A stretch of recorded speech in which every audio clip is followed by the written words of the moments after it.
Hola oyentes de Radio Sefarad, es un gusto volver a contar con Ricardo López Gotti en esta sección en la que hablamos sobre el nuevo desorden mundial.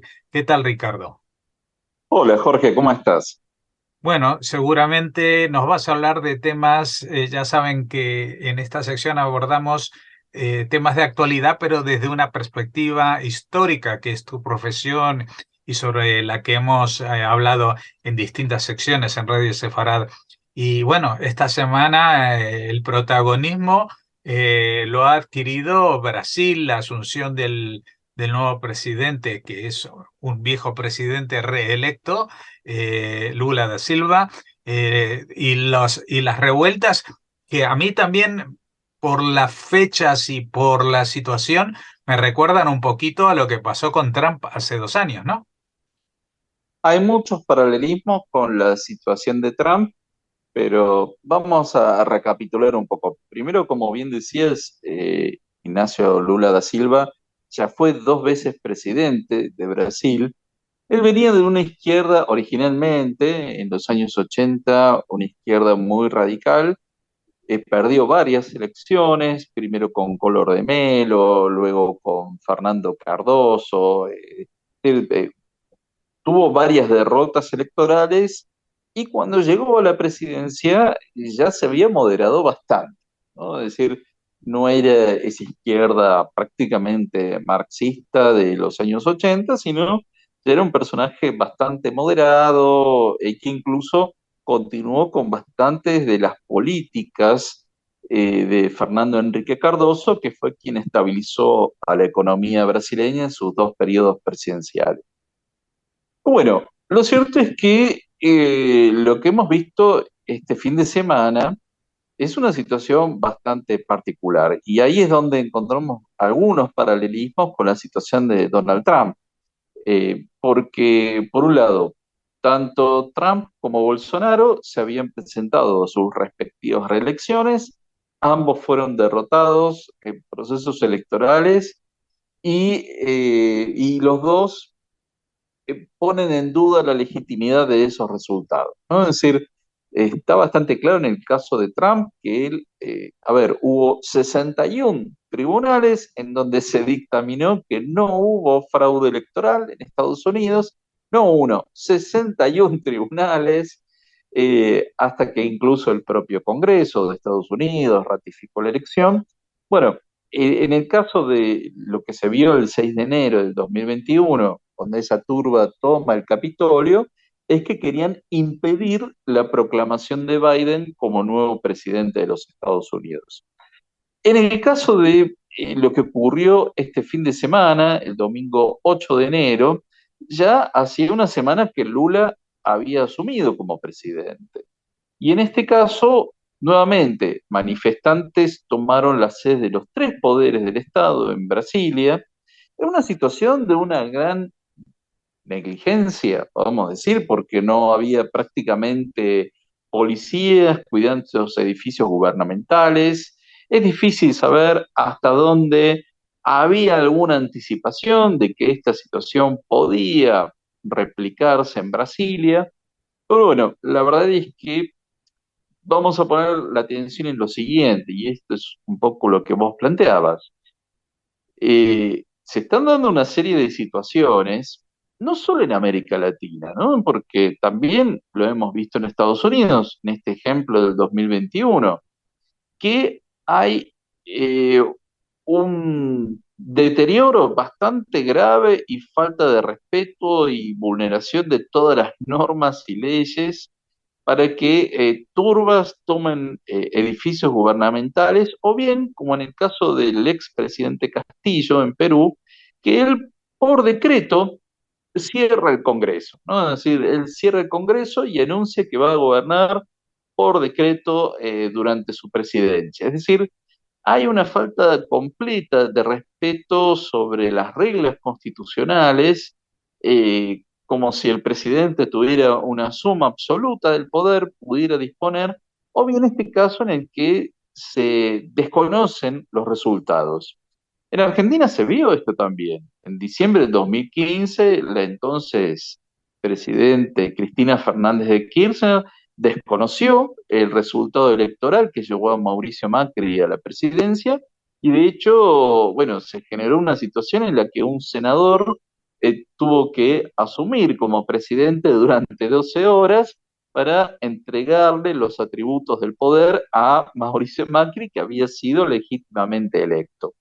En el caso de Argentina, no tenía que ver con el proceso electoral en sí, sino que el argumento, mucho más rebuscado todavía, era que los grandes medios de comunicación habían provocado una situación en la que la ciudadanía se confundió, fue engañada y que por consiguiente hizo que Mauricio Macri ganara en segunda vuelta la elección presidencial. Es decir, un argumento mucho más rebuscado todavía, pero incluso adjudicándose de alguna forma el monopolio de la voluntad popular, ¿no?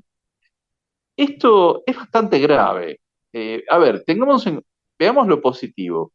Eh, Tanto en la situación de Estados Unidos como la de Brasil, esta gente no quería ni estaba en condiciones de tomar el poder.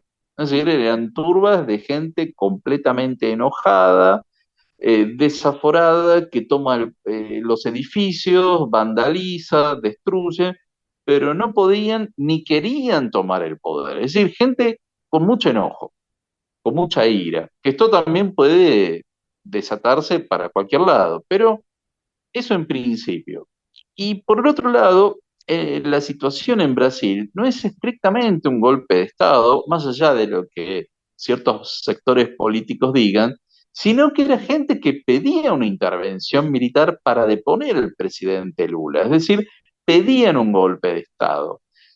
Lo cierto es que acá lo que hay que ver de positivo es que las Fuerzas Armadas no quieren volver a participar en la política, no quieren deponer más gobiernos, quieren atenerse a su estricto rol constitucional y profesional como defensa del Estado, de la defensa común, pero no quieren participar más en política. Es decir, esto hoy en día no está dentro de las posibilidades políticas en América Latina. Esto es algo positivo. Pero por otro lado, lo que hay que señalar es que claramente hay un deterioro de algo básico y es que no se respetan las normas fundamentales.